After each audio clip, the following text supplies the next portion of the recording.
Hello and welcome to this AWN News Brief. I'm Ella Snap. We're approaching the one-year anniversary of Hurricane Helene, and while devastation ran rampant across western North Carolina, no one can suppress the spirit of the high country. 1 year ago, without warning, the high country was hit with more than we could have ever imagined. The hurricane barreled through our mountain towns, bringing destruction, flooding, and heartbreak. Apartment buildings filled with water. Students and residents were forced out of their homes. Roads crumbled, bridges vanished, and houses were completely wiped away. But even in the middle of all the devastation, the strength of this community was shining through. Neighbors helped neighbors, strangers became family, and together, the high country started the long road to recovery. 1 year later, many are still rebuilding, still finding their footing. Yet through it all, what stands out is not just the damage left behind, but the resilience, the growth, and the unity that continues to define us. More help is on the way for small businesses still feeling the financial impacts of the hurricane. After awarding grants to more than 200 businesses in earlier rounds, the Boone Area Chamber of Commerce has reopened its grant program for a fourth round of funding. They are still accepting applications for High Country Business Resilience Disaster Grants. While applying is open to everyone, the focus is on small businesses that have not yet received funding. Businesses are still struggling with stability at this point in time. You know, the summer tourism season was good, but it didn't produce at the level that we needed it to. So this will be a cash infusion, about $200,000 that we'll be able to put back into the community again. That'll take us over $1 million raised for this over 4 rounds of funding. What we're hoping with this is that we can address businesses that have had struggles with revenue loss. A lot of these are people that didn't necessarily have a lot of physical damage themselves, but they have been impacted by the lack of traffic around them. So they haven't qualified for other funding that's been available until now. As small businesses begin to rebuild, some residents in the surrounding area are still reeling from loss. The Coast Guard rescued at least 865 people in western North Carolina alone, mostly from rising waters, according to the National Oceanic and Atmospheric Administration. In Watauga County, there were 220 rescues, including faculty and students at App State. Overall, 118 buildings were destroyed, with 479 suffering major damage, including Walker Hall on the university campus. The state of North Carolina is hoping for more relief for small businesses affected by Hurricane Helene. To accomplish this, Governor Josh Stein and a team of local officials went to our nation's capital this week to advocate for additional funding. Stein told us he met with President Trump in an effort to reach the goal of getting people back into their homes and boosting small businesses. Governor Stein's proposals to Congress would give more than $13 billion to counties in need, including assistance for housing, small businesses, and critical infrastructure. A threat for Watauga schools this week is now deemed uncredible. The threat was directed at Watauga High School and was posted by an unknown Snapchat account. This is according to the Watauga Sheriff's Department. Watauga schools alerted parents of children at schools on Sunday evening about the threat and about an increased police presence at the school early this week. The secure protocols also included monitored entries, exits, and metal detectors. Just down the mountain, McDowell County High School also reported a similar threat this past week, but police believe the 2 incidents to be unrelated. These alerts came just 4 days after a shooting at a high school in a Denver suburb. Coming up next, parking prices rise in the high country. We'll give you a quick break to check your meter and give you the full story when we return.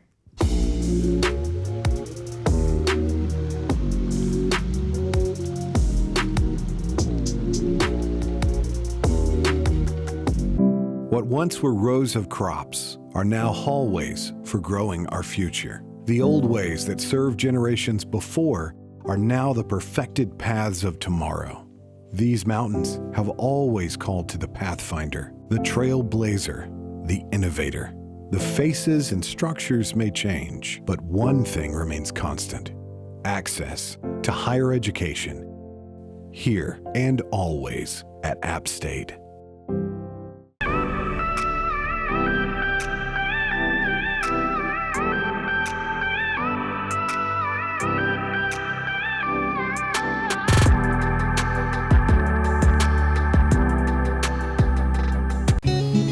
Life is a journey.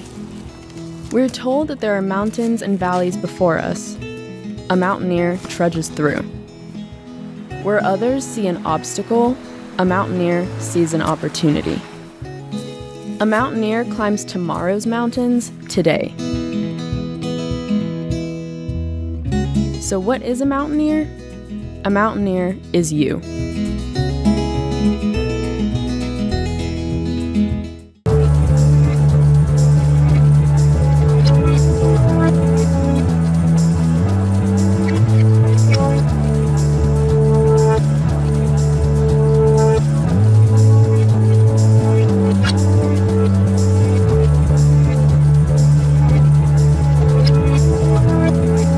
Welcome back. I'm Ella Snap. As the fall semester hits its high point here at App State, so do the parking meters. Joseph Weber keeps us updated on the changes. It does affect our businesses when we have customers who come in and half of their group can't even find a place to park. So, they'll either have to leave or they'll park in a place that they can't and they get booted or towed. So it does cause some issues for us. Finding an open parking spot on King Street can be difficult, and now the price of parking on pay stations has slightly increased from $1 an hour to $1.50 an hour. The recent change has caused some trouble for both residents and businesses. We'll have customers come into the back of our area, they'll park in our employee spaces, and then we have to be responsible for calling towing or booting. We don't want to ever do that. Just trying to look for a spot in downtown, which it should be an easier thing for them.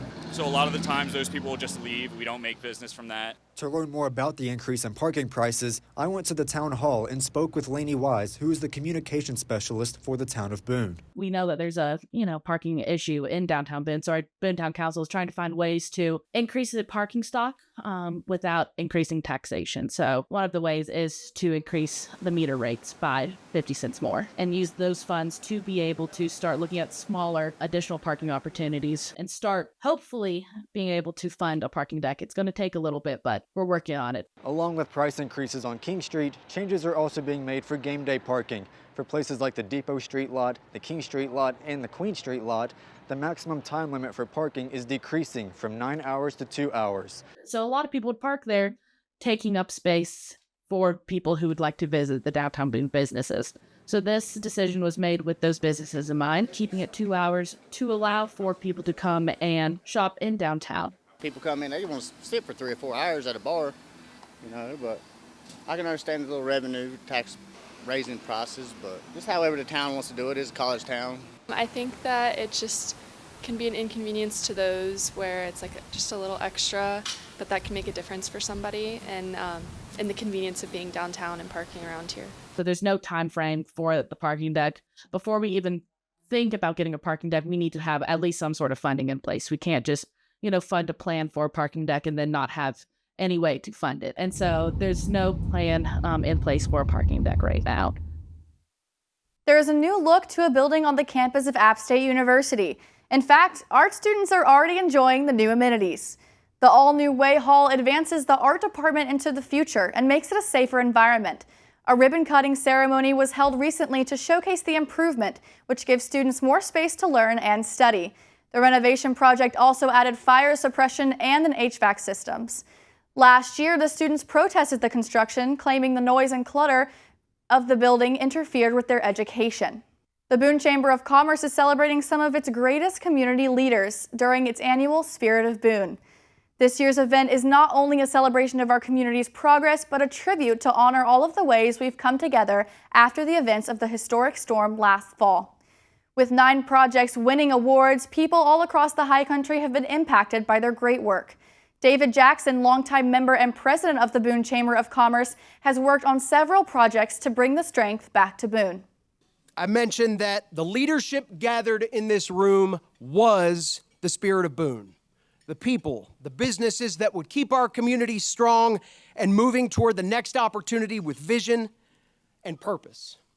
Over the last year, so many of you have lived those exact words. You have been the strength, the force, the advocate, the friendly face, and that's what we're here to celebrate tonight. That is the Spirit of Boone. Congratulations to all those were highlighted, and thank you so much for joining us for this news brief. We'll see you next time. This has been Ella Snap, and have an amazing week.